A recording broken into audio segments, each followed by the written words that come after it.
All right, so those at home, welcome as well to it. Looks like it's going to be an outstanding weekend in terms weather-wise.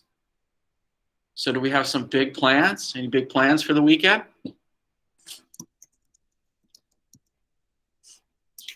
Any plans?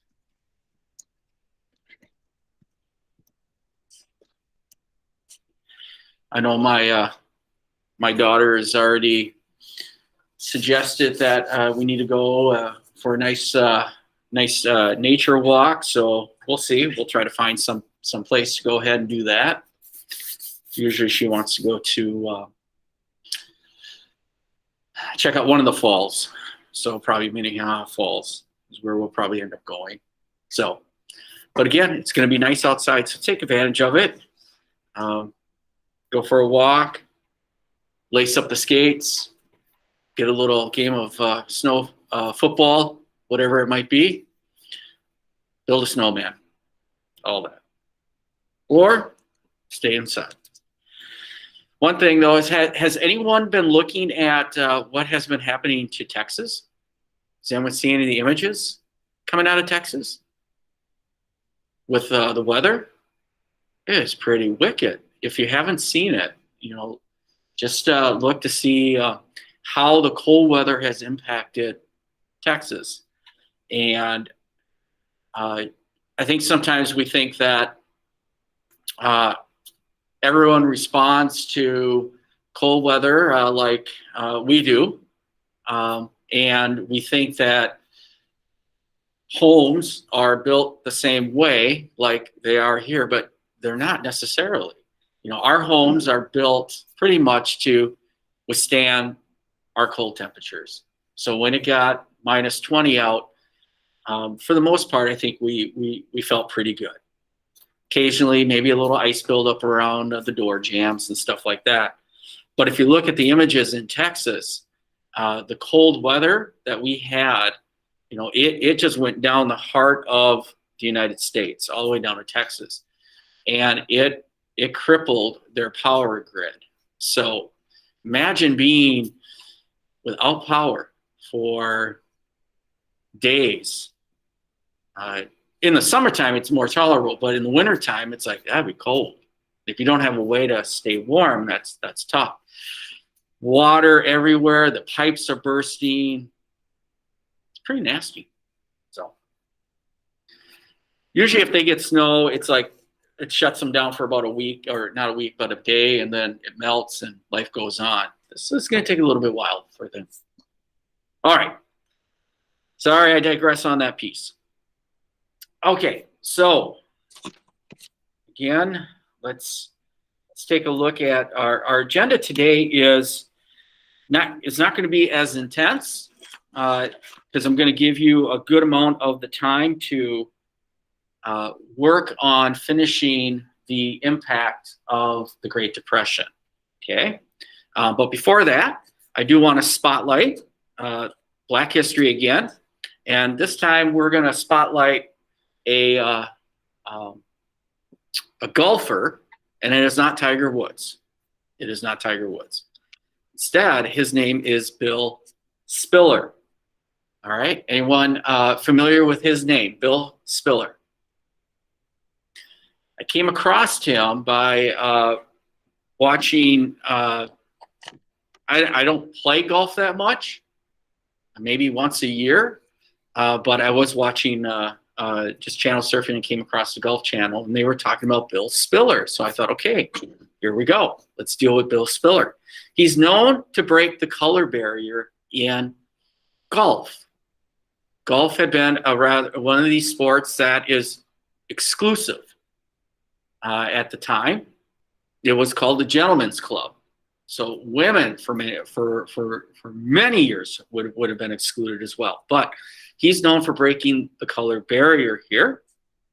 And Spiller, he was born in Oklahoma and moved to Tulsa. And Oklahoma is where he experienced racial discrimination.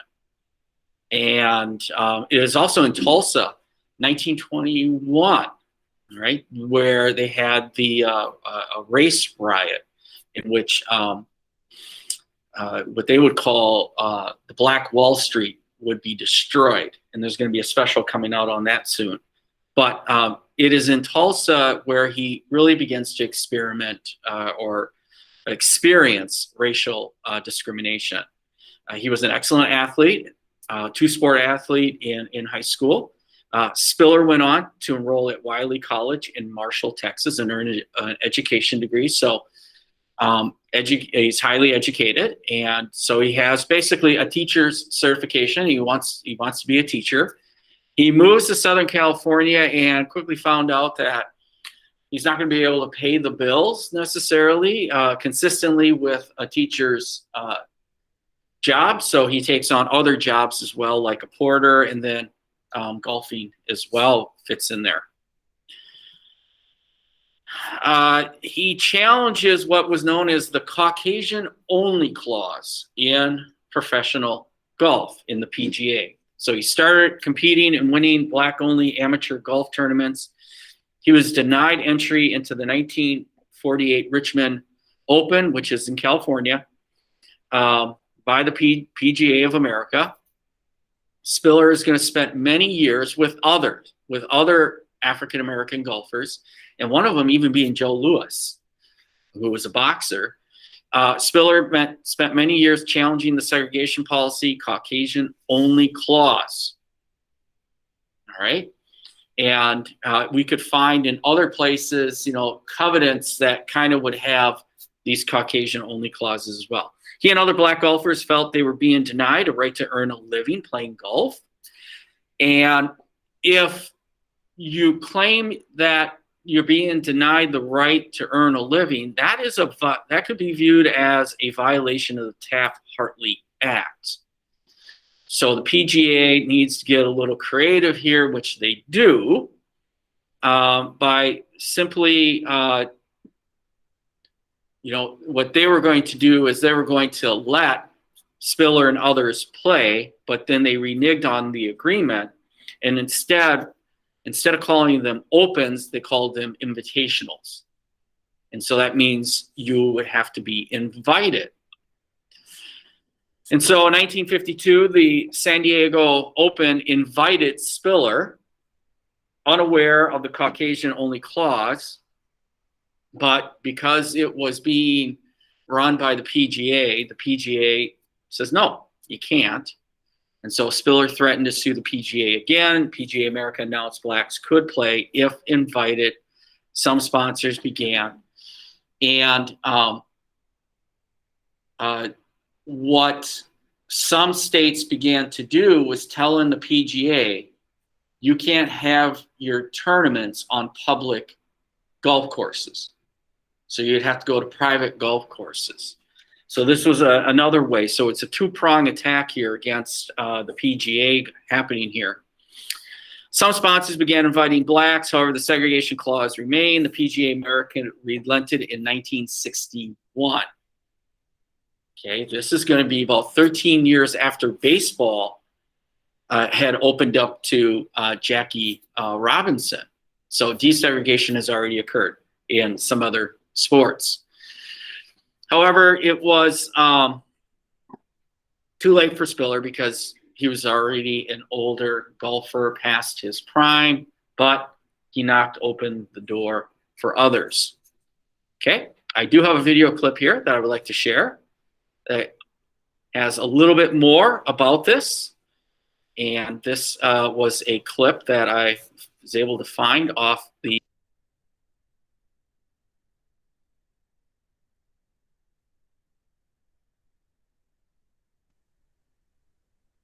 February, we are reflecting on the journey of African Americans in the game of golf. Today, the story of Bill Spiller, a true pioneer, but a largely forgotten figure in the history of the game. His life was recently profiled as a part of the Golf Films documentary, Uneven Fairways.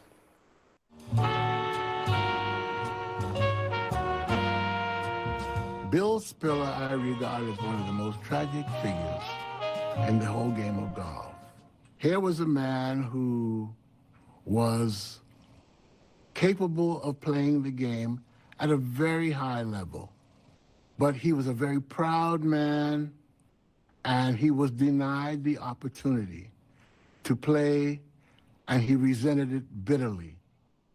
Bill Spiller Sr. was my father. His role involved being a pioneer in the development of not only the PGA, but the opportunity for minority players, particularly African-American players, to play on the professional golf tour. Bill Spiller won dozens of tournaments on the UGA Tour. Unlike many of his contemporaries, Bill Spiller was a college graduate. This alumnus from Wiley College who wrote poetry wanted to earn a living at his chosen profession, golf. But he was forced to caddy and even take a job at LA's Union Station in order to support his family. Was particularly tough on individuals, anyone who would discriminate against him or his family. He was a caddy and became quite a great player. He was good enough to compete against the best white players of the day, good enough to share the first round lead in the LA Open with the great Ben Hogan. He was very, very interested in trying to make sure that we had a chance to play in the PGA.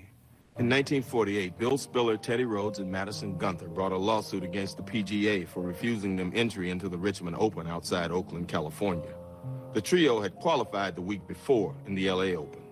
The PGA sidestepped the suit by changing the designation of its events from Opens to Invitationals.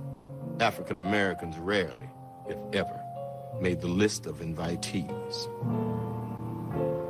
So what really was thought to be a victory was in fact not. The PGA broke my dad's heart, as well as a number of other golfers who should have had an opportunity to play. The PGA broke their hearts as well. My dad saw himself as a golfer that was entitled to earn a living playing golf. He believed in the principles of if one hits you, you hit back.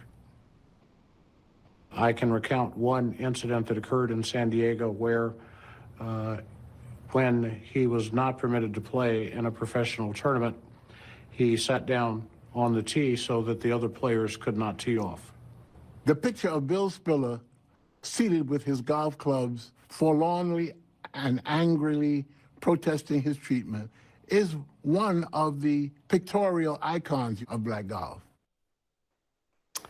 And Jaime Diaz joins us once again. Jaime, watching that feature, it just makes me sad, not only as a person, but it's just so hard to believe that this was actually part of what golf was actually about at one point in our country. Well, it hasn't been that long since the Caucasian-only clause was abolished in 1961, much slower than other sports, certainly baseball. You know, this is a situation where Bill Spiller took on the establishment, much like Curt Flood did in the reserve clause in baseball, and Colin Kaepernick did with kneeling to protest racial injustice as a football player. And both of those people did not fare well in their own athletic careers afterwards, and certainly Bill Spiller, you know, had a lot of setbacks because he had been a pioneer.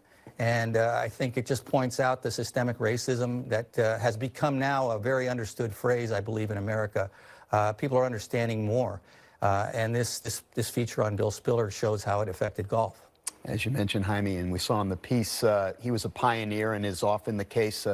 The first soldiers into the fight, they're often the ones who get hurt the most. How good a player was he? Do you have any sense of that? Well, I mean, the UGA, the United Golf Association, that was primarily a black tour, had Teddy Rhodes, who people say was sort of the Babe Ruth of the great older black players, and Bill Spiller was right up there with him, probably on the next tier. So a very credible player. Probably if he got an opportunity, he would have been a winner on the PGA Tour eventually. When the clause was finally dropped, he was 36 years old, and because he'd led a hard life and had to caddy and all sorts of things, did not have the opportunity, and I think that's always the tragedy. It is just so hard to believe that there was actually a rule once that was called the Caucasians only rule. Bill Spiller, a great story, and one that we're certainly proud to tell you this month.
You're muted.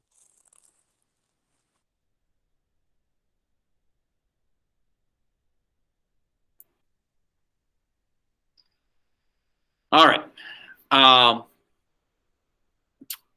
So he speaks to a different type of Black activism, different than perhaps Martin Luther King's, and just shows that there are going to be different methods. All right. So switching from that to the Great Depression, impact of the Great Depression. All right. So let's dial it in here a little bit with that. It is a summative piece, and so it needs to be turned in. Bottom line, we are starting to run out of what we call time for this trimester. After this week, we have 2 weeks left, and you need to be very conscious and very aware of it. And so for this activity, we've had plenty of time to work on it, and you're going to have the rest of the class period to work on this little piece as well. Okay? So is there anything that needs to get clarified? If you are working with a historical buddy, names need to appear on it.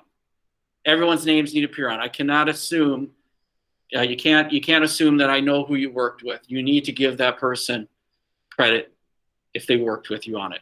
Making sure, not that everyone has to turn it in, which is nice that they do, but if one turns it in, I need to know that you worked with someone. Okay?